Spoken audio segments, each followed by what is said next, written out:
Hello, and welcome to my podcast. This is Carl E. Long, and welcome to Let's Talk with Carl E. Long. I am Carl E. Long, your host.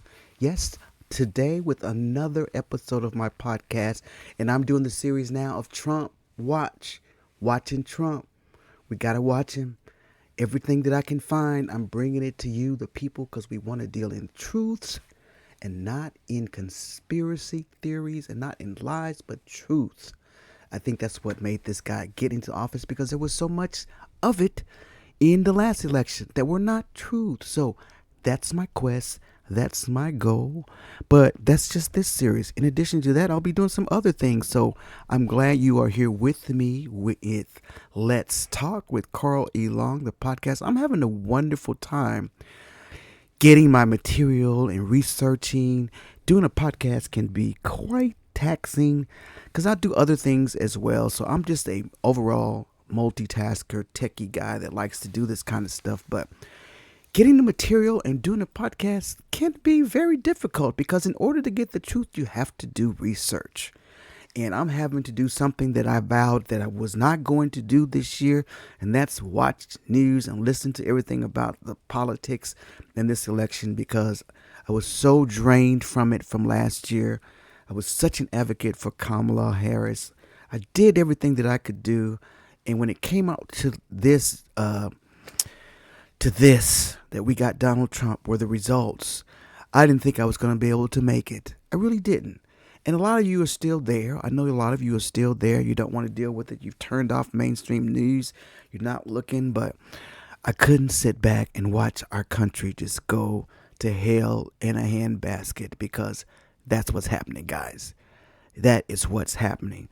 And it is also so horrible to sit back and listen to this. I am a reasonable man. And I understand what's right and what's wrong. And I'm very good at differentiating between the two. I have a great judge of character. You know, some people don't have that. Some people don't have that gift of being able to discernment. The gift of discernment. That would be me. I do have that. But I'm also a Christian man. I love God. I love Jesus. I understand I am saved, filled with the Holy Spirit, everything like that and above. And I know that God has put us here for a reason, because all things work for the good that love the Lord. We know that He has a greater purpose for why we're having to go through this. But in the meantime, faith without works is dead. So I'm working. I am working because when God finally delivers us from this turmoil and confusion, because confusion is not of God, we know that. It's going to be some joy and it's going to be some reckoning for some people. God always ends in the end. So, not here to preach. I'm here to talk on what's going on with the country. So, this has been another taxing week. Very taxing week, everybody. I mean, some things are happening here that I don't know what to do. So I was going to do something different today, but I decided not to do it. But I'm going to tell you what I was going to do. I was going to say, let's play a game, and we're going to call it Follow the Money. Follow what Trump is doing, because you'll never find the American people in this game. Yes. So these are the categories that I came up with in my research and what I'm finding, and I want to share those with you. This is what you're going to find. On anything that happens, any executive order, it's going to be one of these things in there. And it's going to be why he's doing what he's doing. But you'll never find the American people in these. If they are, they're buried. We're buried in it. And it may come later. It may come later. But he lied. He stood there in front of all of you that voted for him and said, on day one, I am going to fix the economy. On day one. Why is inflation going up? And everybody's blaming him on the price of eggs like they tried to blame Joe Biden on the price of eggs. It's the bird flu, guys. There's nothing we can do about that. But there was some price gouging going on. And Kamala was committed to doing that. But he said on day one. So there's your first lie. And you're still with him. Which baffles me to no end. But listen, these are my categories. Let's listen to my categories. All right. So If you follow the trail of anything that Trump does, it'll fall into one of these categories. It's gonna fall in the category of a vendetta. Somebody did something that he don't like. He's gonna get them back. So he's using the federal government to do it. Yes, that's what's happening. My second category is white guilt. Anything that has to do with people of color, civil rights, DEI, whatever, it's going to fall into this category because white people have already told us, they already told us they're tired of us, black people, talking about civil rights. That stuff is over. Everything is even now. We're going to get rid of all these programs. All right. So we know that story. Yes, it's quite apparent in a lot of these things. Believe it or not, a lot of the people that he's firing or letting go, the people that are in probationary periods that just been hired, a lot of these people are African Americans, guys. A lot of people live in Maryland and work in government. Maryland has a large African American population in the DC area. So that's another one. So keep that in mind. Keep that in mind. All right. Third one is no regulations for Elon. So he's got Elon Musk out there, guys, just all over the world, getting to sit in the Oval Office and interview leaders about his business in the White House. He's getting business contracts in the White House. This is such a conflict of interest and such a comedy show. I can't believe it's even happening, but it is. It is. And then the next category is Obama did it. If Obama did it, he's going to get rid of it because he's so jealous of Barack Obama and how much the American people still love him. He can't stand it. So whatever he did, that's got to go. The next one is Joe did it. Joe is just an extension of Barack Obama, and Joe Biden beat him. So Joe could fall into two categories, vendetta and Joe did it. If Joe did it, undo it. All right? That's another category. And then I have a category that's called just plain stupid. Like, why are you putting all this energy and causing all this confusion about the Gulf of America? I saw the executive order you put out there. It's like restoring Americans' present. So, Gulf of America. All right, fine. You did that. But that was just plain stupid. A waste of the pen. It's the Gulf of Mexico to me. I'm saying it again. Gulf of Mexico. Yes, Gulf of Mexico. I said it. All right. What's happening? Nothing. All right. Here we go. And then the last category is conspiracy theories. Trump is really convinced that there is a deep state that is out to get him. So anybody that talks about that, that's why Kash Patel is in there. Deep state. Ooh. There's somebody out there. And that's why he's so enamored with the Kennedy files and Martin Luther King. He thinks there's a deep state thing going on. And, I won't totally disagree with him. There's been some crookedness going on there.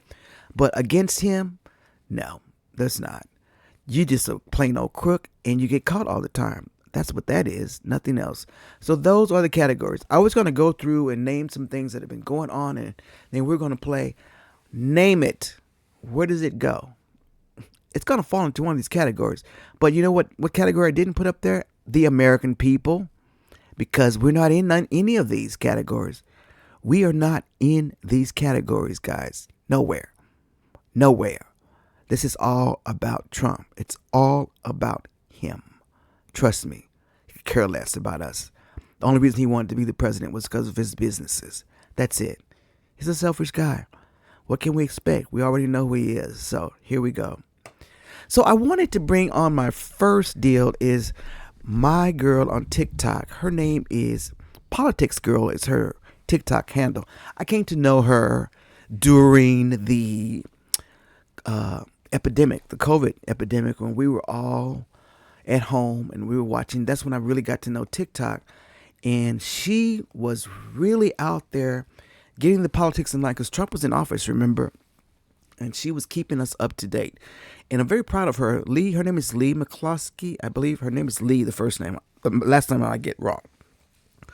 But I was so proud of her because she ended up on Abby Phillips' show, Newsnight in America, on the round table. Politics Girl, just going from her kitchen, which shows you the beauty that social media can do. And spokesperson that she was. And I think she was invited by Kamala to the convention, and she's one of the interviewers, and she's been invited.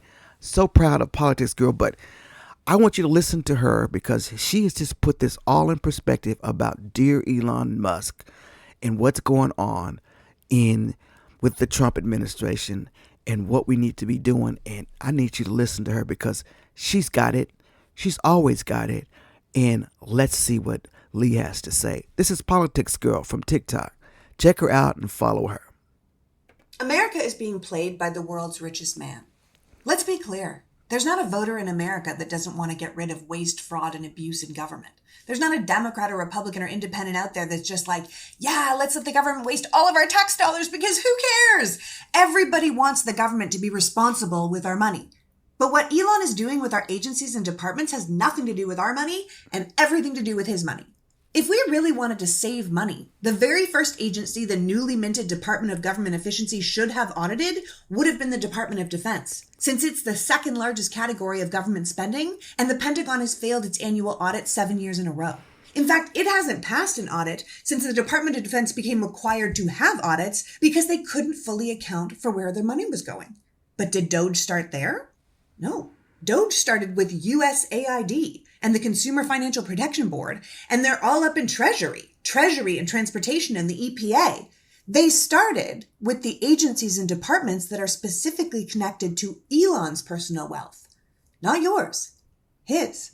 Because between Elon's four main companies, Tesla, SpaceX, Neuralink, and X, Elon is under multiple investigations. He's in active lawsuits. He has multiple violations and fines levied on him, including OSHA violations and oversight violations and union violations, and court orders from multiple departments he and his boy wonders are now actively hacking. Use logic. Do you think that's for your benefit? So the American people can save money? No, that is for him. So he doesn't lose money. It was a USAID Inspector General who was investigating Starlink's potentially illegal behavior in Russia and Ukraine, just like it was the head of the FAA who was looking into what caused Elon's recent rocket explosion that severely impacted the flight routes of American commercial aircrafts. The National Labor Relations Board has been all over Elon because he treats his employees like shit. He claims to be this great environmental protector, but he is actively helping to shut down the Environmental Protection Agency so they can stop watching what he's doing. None of this is about the American people. This government doesn't care about our tax dollars being wasted or our ever-growing debt. In Donald Trump's first 4 years as president, he increased our national debt by 40%. Not because he gave the people health care or improved our infrastructure or quality of education or our lives, but because he gave the richest Americans and biggest corporations gigantic unnecessary tax cuts. I had to stop right there. Are y'all listening to this? Are you listening to this? This happened in the first term, and we're back again, and you're saying he's a better president. He did nothing for us. Nothing. Keep going, Lee. Trump made sure that you could write off your private plane and your yacht, but not more than $250 for teacher classroom supplies. This isn't about wasteful spending. The government just threw down $20 million so the president could watch the first half of the Super Bowl and then leave. No, what's happening right now has nothing to do with being responsible with the people's money. As a businessman, Donald Trump ran 6 businesses that declared bankruptcy because they couldn't pay their bills. He spends money like water with no sense of cost. That's why the job of government efficiency went to Elon. But Elon's in it for himself. Elon wants lucrative government contracts, but he doesn't want to be monitored or held accountable for his negligence or potential crimes.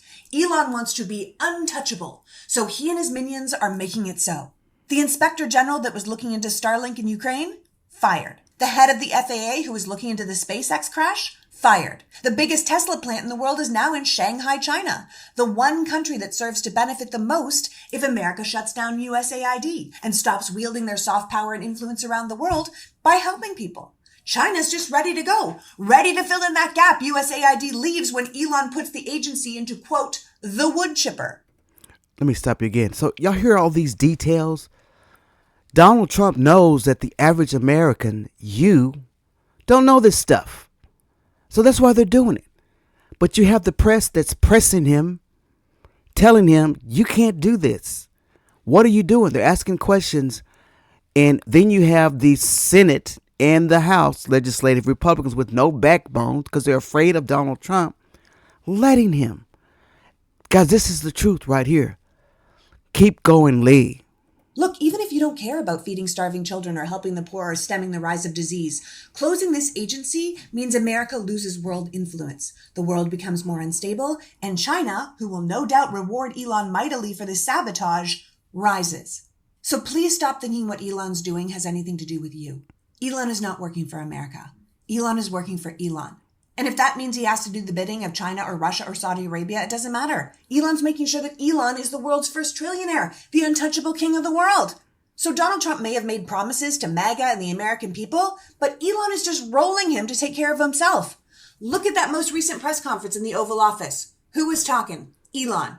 Elon was running his mouth while his kid picked his nose beside the impotent commander-in-chief. And that is not good. That's not good for any one of us. Remember, if any of these actions were actually about saving us money, Elon would have gone into those agencies with accountants and auditors. But he locked us out and went in with programmers.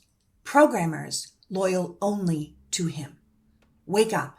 America is being played by the world's richest man. That's my girl, Politics Girl on TikTok. She stays on them. She's a watchdog. She's just a housewife. From her house, her kitchen, she got involved. And then she ended up with Vice President Harris on the trail because she took the time to do something. It was just her stance. She got followers. She gave us information, which is what I'm trying to do here as well. Give you information about what's going on. Guys, you cannot sit back and do nothing. The least you can do is call your congressman, leave a message, email them, write them, whatever you need to do. You can do that. You can do that today. Help us out. All right. All right. So going on. Thank you, Lee. I love Lee. And please follow her on Politics Girl on TikTok. You'll find her content very well and very well informed indeed. So let's just talk about the AP. They were barred from the Oval Office, the Associated Press. Do you know why? Because one of the reporters refused to refer to the Gulf of Mexico as Gulf of America. So therefore, they have been barred. You can call it whatever you want to call it. Just because President Trump wrote that doesn't mean that you have to speak that. We have freedom of speech. Call it whatever you want to call it. He can't make you call it. And then one of the pundits, one of the pundits that was on the Abby Phillips show was trying to say you need to obey. Obey? Where did that word come from? We obey the law, but obey Trump for what? An executive order? A stupid executive order? Gulf of America. So what? A lot of countries do that. You see old maps of other countries. They will change the names up to fit their. So what? It's no big deal. But you can't make anybody say that. The Associated Press is an international organization. They don't just deal with the Americas. All right? So barring them from the Oval Office, they still can come into the White House press briefing room, but only select reporters get to go and interview the president in the Oval Office. And so the Associated Press, which is where most of the news organizations get their news, their feed, they get because they have so many reporters around the world, have been barred from the White House Oval Office if there's any kind of press conference in there. They're going to sue because, this is their First Amendment right. And the reasons they're giving them is really silly. So let me just read what is said here from exactly what happened. I'll just read this here, okay? So in February 2025, the White House barred an Associated Press reporter from attending an Oval Office event after the news organization declined to adopt President Donald Trump's directive to rename the Gulf of Mexico as the Gulf of America. The AP made its use of the traditional name, citing its long-standing historical and international recognition. In response, the White House restricted the AP's access to certain events. AP Executive Editor Julie Pace condemned the action, stating that it impedes on public access and violates the First Amendment, while White House Press Secretary Caroline Leavitt defended the decision, asserting that access to the Oval Office is a privilege and emphasizing the administration's expectation for media outlets to adhere to the new terminology, basically saying, you say what I say. All right? This is crazy. The incident has raised significant concerns about press freedom and the relationship between government and the media. We already know how Trump feels about the media. He calls them fake news. All right? So that's what's going on right there. And it's silly that this is even happening. And there we go. That'll fall into one of my categories. Just plain silly. And now he has a vendetta. He's always had a vendetta against the media. So he's going to crucify whoever he can there. So that falls into two of my categories. All right? We're kind of playing the game anyway. So there we go. Okay, so that was that. Now I want you to listen to my girl Abby Phillip, with no S, Abby Phillip. I love her show on CNN. After I was boycotting CNN, I could not give up Abby Phillip because her show is so good. She has people from both sides. This is all what I've always wanted us to do. Let's sit at a table and hash this crap out. Let's hash this crap out because we're never going to get anything until we just talk the words. It's going to be ugly, but we got to do it. And Abby is the best at monitoring or moderating this session. You know, it gets a little heated sometimes, and sometimes I want to jump through the TV at some of those Republicans. And Scott Jennings, who's my favorite, he's good TV, but he gets under my craw every time he speaks. So I want you to watch this roundtable about the dismantling of the Department of Education. And the reason I wanted to show this is because there's already misinformation out there now. So now the Republican talking point is that we rank number 60 among all countries in the world in education. That's a lie. I don't know where they got that number, but that's not the number. So it's not right. So let's just listen to this and then we'll come back. Breaking news, mass firings have begun at federal agencies, according to employee and union sources. Probationary employees are being fired at the Department of Education and the Small Business Administration. Now, until now, federal employees across the government were just placed on administrative leave. Jamal is back with us at the table. These firings appear to affect people. The Department of Education has been in DOJ's sights. People in the Office of Special Education and Rehabilitation Services that supports kids with disabilities and the Federal Student Aid Office. That's at least what we know right now. I also want to read part of what the letter said to these employees. Quote, the agency finds, based on your performance, that you have not demonstrated that your further employment at the agency would be in the public interest. So it's begun. So most of the 19th century, the civil service was open for patronage, right? It was handled by big city bosses and, politicians of both parties.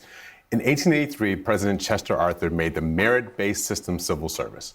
And that was to get rid of politics in our civil service so we knew we could count on government employees to do the people's business, not the politicians' business. We are not just going back to some previous, thing in the 70s, 1970s, or the 1950s. We're going all the way back to the 1870s and how the President of the United States wants to govern. So whether he wants to be President McKinley and start annexing like new lands overseas, or he wants to go back to an earlier era where everybody's going to be beholden to the president and not beholden to the people. This is not, I think, what the American public signed up for. They wanted change, and the Democrats want change. All of us, I think, want to have a government that works for us, it's faster, it's more efficient. But we don't want a government that doesn't work for us and works for billionaires and the president of the United States. Every 4 years, I'm just trying to put my head in the position of this country when Trump is not president, right? Every 4 years, presumptively now, the president's going to come in and the entire civil service of the government is going to change out, and all the things that you relied on the government to do, now you have no idea whether the government's going to do it or not because of the whims of the president. I think that is also something that we have to take seriously as a possibility here. Well, the whims, as you call them, are embedded in the Constitution of the United States. The president's the head of the executive branch. He ought to be able to decide how to operate the executive branch and who works at the executive branch. Now, this is Scott Jennings, guys, my favorite. Now, he's got this hell-bent thing of saying whatever the president wants, he's just really in for the executive branch. But Will the same talking point apply for the next Democratic president? Was it there for Joe Biden? Absolutely not. This is what we deal with every day. It's always good for them, but not good for the other. So he's hell-bent on the office of the president and having power, and whatever they say should go, and we should follow the law. That's Scott. But only when it's a Republican in office. So let's continue. You say that the government shouldn't answer to the president; it should answer to the people. Well, how do the people? They should be responsible. How do the people choose how to govern themselves? By electing a president. And so, look, these are probationary employees. I don't know how many it is, but all I know is this: government only ever seems to get bigger and never really seems to get smaller. He promised to make it smaller, and now they're making it smaller. To me, the political upside here is quite obvious. And I think this goes hand in hand with the buyouts that were offered that the judge then put a freeze on, right? And so And if that they freeze, can't, just to be clear, that freeze has now been lifted Right. by the judge because the and case it's going to is be appealed. going on. So if it's, if they can't do it through the buyouts, then they're going to fire people. And who can they fire? They can fire the people who don't yet have union protection because they are probationary, as Scott just Meaning said. they were more which means, recently hired. Yeah, which means I don't understand how they can be sending an email saying your performance has proven not to be up to par when they were just recently Yeah, hired. it seems like a bit It's very of a, arbitrary. It seems yeah. like a bit of a, they're trying to, it's kind of CYA, like you have to put that in there to justify firing someone, even though the firing is really more about Scott's point than it is actually about this person's performance, which we will probably end up seeing in court at some point. I want to go back to Jamal's point and respectfully disagree. You said, I don't think this is what the American people signed up for, but I think it's exactly what we signed up for. I don't know if any president in history spent this much time on holding accountability and efficiency to his own government. So the Department of Education has a $70 billion budget annually, yet we haven't seen any progress in the educational system over the last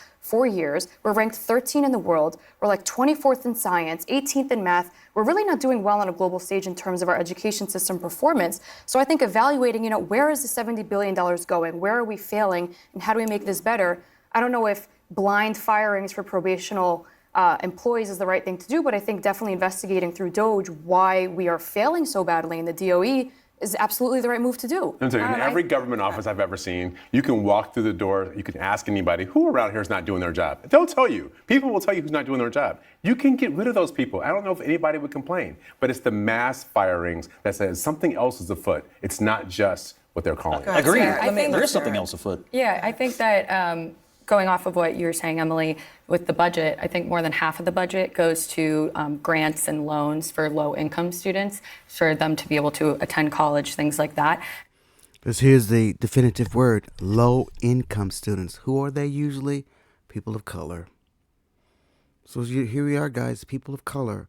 Department of Education helps a lot of people of color, low-income people. We're not going to help you. You need to get up on your bootstraps and figure it out for yourself. So that's the target. That's what. And there's a lot of white guilt in the Department of Education. They thinking that, the book banning, they don't want their kids taught anything about the Civil War and racism and slavery. This is so transparent. It is ridiculous as to why they picked this agency and not an agency like Lee said on their Department of Defense. Start there. They've never even passed an audit. Why not start with them? This makes no sense. You can follow the breadcrumbs. They all fall into one of my categories. Playing the game. Here we go. And so, but I do agree with your point that we need to be doing more on education. And so there needs to be some sort of reform. And I think that this has been something that conservatives have long wanted, is shrinking the Department of Education. So I support all of that in that regard. But where I have the issue is these firings, and what is the reasoning for them? Are these people being laid off because maybe they're anti-Trump and posted things on social media? Like, what is these people deserve a little bit more of an explanation then. No, there's no mystery. A vague email. There's no mystery, and let me offer them an explanation. This administration would like to make the federal government smaller. We would like to spend less on payroll. You just got here, therefore you won't be working here anymore. It's pretty simple, and they shouldn't take it personally. But these guys got elected to shrink the government, and that's what they intend to do. Scott, there has been cold emails going to government workers, even before Trump took office, in those 2 months between the transition, wanting people to snitch on each other, wanting colleagues to snitch on each other. Who supported Biden? Who did this? Who did that? There's websites targeting people who are government, not political appointees, civil servants. And I would tell you that I'm not sure everybody knew what they were signing up for. I remember reading the case of a VA worker who was moving to Washington because they just gotten a new employment, right? And now now it's frozen. And guess what? They voted for Trump, but they've sold their house, they've sold their car, they are ready to move to Washington, D.C. to be a VA worker, and now they're out of jobs. So listen to that. So of the 60,000 people they're laying off, not all of them are going to be Harris supporters. He's going to be getting rid of some of his own people. And that's when this thing is going to turn, because it's going to affect, when it starts affecting his constituents, he might start to listen. But until it does that, I don't know. I really don't. But listen to finish what Anna's saying here. So that's going to happen? Well, there we go on the Abby Phillips deal. That is going to happen. That is really going to happen, guys. So not only is a lot of these firings affecting people, but when the American people find out what's going on, then things are going to change. Because right now, he's not doing anything for us that I can see. I can see this is nothing I can see that's coming for the American people whatsoever. I mean, if they change this thing where they put money back and lowered our taxes and did some stuff that's going to help the American people, anything that's going to put money back in my pocket, then I am all for it. But that's not what's happening. It's not going to. You might as well just give that up. That's not going to happen, guys. That is not what's going to happen. So meanwhile, dear Pam Bondi, the new Attorney General, she has sued the state of New York. New York is a sanctuary city. The state of New York. Yeah. New York City is a sanctuary city, and New York is a sanctuary state where immigrants can come and be free of some of the federal laws and things that happen, just so that they have sanctions there. So this is what it's happening in New York. Let's just see what's happening. Attorney General Pam Bondi has filed a lawsuit against New York state officials, including Governor Kathy Hochul and Attorney General Letitia James, challenging the state's green light law. This law prevents undocumented immigrants to obtain driver's license and restricts the sharing of Department of Motor Vehicle information with federal immigration authorities. The lawsuit argues that the law violates the U.S. Constitution's supremacy clause by hindering federal immigration enforcement efforts.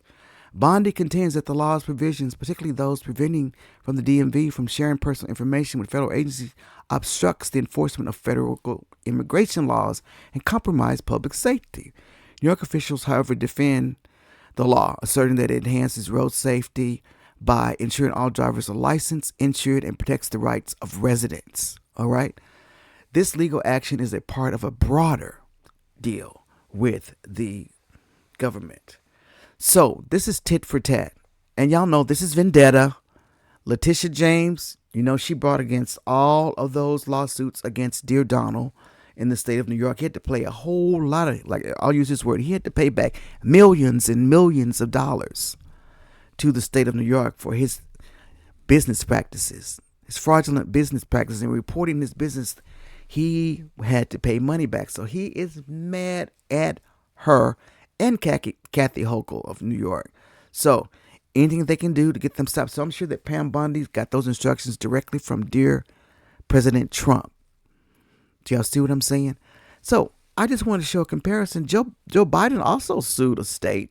If you want to see what he did here, Joe Biden sued, let me see.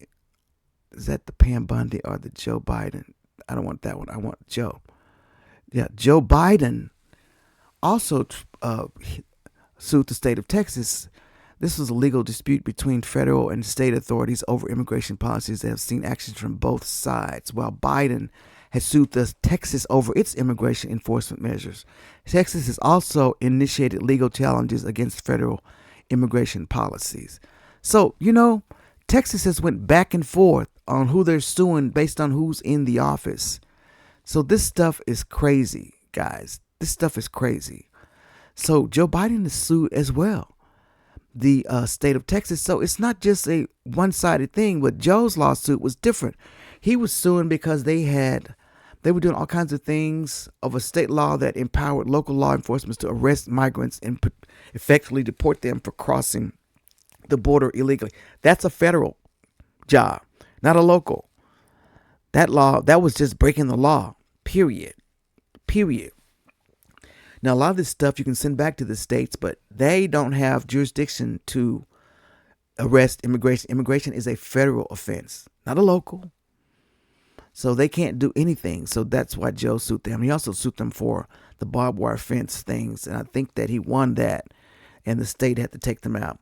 Conversely, Texas has been proactive in challenging federal immigration policies under the Biden administration. That's our dear governor. Our dear governor here. So, comparison, both scenarios involve disputes over the delineation of federal and state authority in immigration enforcement. In the case of Biden administration suing Texas, the federal government contends that Texas actions encroach upon federal. So it's back and forth. So this is why I don't want nothing freaking going to the states. We're gonna have this forever, guys, where they're gonna be suing each other back and forth. These legal battles underscore the ongoing tension between federal authority and state autonomy in shaping and enforcing immigration policies. That's where we are. All right. That's a lot, guys. That's a lot to talk about. So what I want to leave you with is another TikTok guy I just found. I'm going to be following him. And he has done something that I think I totally agree with. He is categorized. I don't know where he got his research. I don't know. Don't jump on me for this TikTok. This is what he said. He says that the sources say that. So I don't know what his sources are, but I'm going to find out from him. But he has lumped Trump voters into, and I mean, it's probably just easy to understand though, because it's true. Everybody would probably know this same thing. So you don't need a lot of research to understand. He's lumped in the 4 types of Trump voters. And let's listen to what he has to say. And you see if you know anybody that falls in any of these categories. Here we go. People who voted for Donald Trump fall in 4 categories. This is a hard science. I do not make the rules. And these categories are not mutually exclusive. There's a lot of overlap. And these categories are not unique to Trump supporters. Number 1, an ignorant person. This person is characterized by their lack of knowledge. A lot of these people will have some humility. If you were to ask them, hey, do you know a lot about politics? They'd probably say no. A lot of these people also probably voted for Donald Trump because of the economy, despite not knowing any of his economic policies or not knowing any of the economic policies of Biden or Harris. This person just genuinely lacks knowledge in politics, and that does not absolve them of any sort of responsibility or taking any sort of, credibility and accountability about this administration, but they lack knowledge. That's their biggest fault. Number 2 is going to be a stupid person. This person is characterized by their lack of intelligence. They may actually be really into politics, but everything they believe is just outright insane or false. This is going to be like your QAnon conspiracy theorists, the Trump supporters who thought that the Hawaii fires were Chinese space lasers. These people, you can talk to them in the sense that they're very into politics, but they're very tapped into whatever they just read or see on Facebook. There's no getting past to them, because it's not just that they lack knowledge, it's that they don't know how to reason through the things that they see on the internet. Number 3 is going to be your dishonest actor. And this is going to be someone who is intelligent, who does know a lot, maybe even is really good at reasoning, but just dishonestly reasons and runs defense for Donald Trump despite knowing that he lies so much, including lies about the election, lies about CV-19, etc., etc. This person is going to be your pundits, your politicians. They act in a way that is completely motivated to just run defense for the Republican Party no matter what. And this person may have some deep-seated cultural conservative beliefs. And that's ultimately why they run defense, despite knowing better and knowing that this is ultimately just a game to them. Number 4 is going to be your genuinely hateful person. This person identifies more with Donald Trump and the Republican Party because they just can't stand the existence of trans people. They can't stand the existence of gay people. They do not want to see any minority group succeed. They believe that it is the fault of poor people that they are poor. This is many of your billionaires. They're acting in self-interest despite knowing that it's leading to, the destruction of our country and degrading us into fascism. But they don't care because it's all out of both malice and self-interest. Those are your 4 people. If you voted for Donald Trump, you fall in at least one of those categories. It's a hard science. I don't make. He says it's a hard science. He don't make the rules.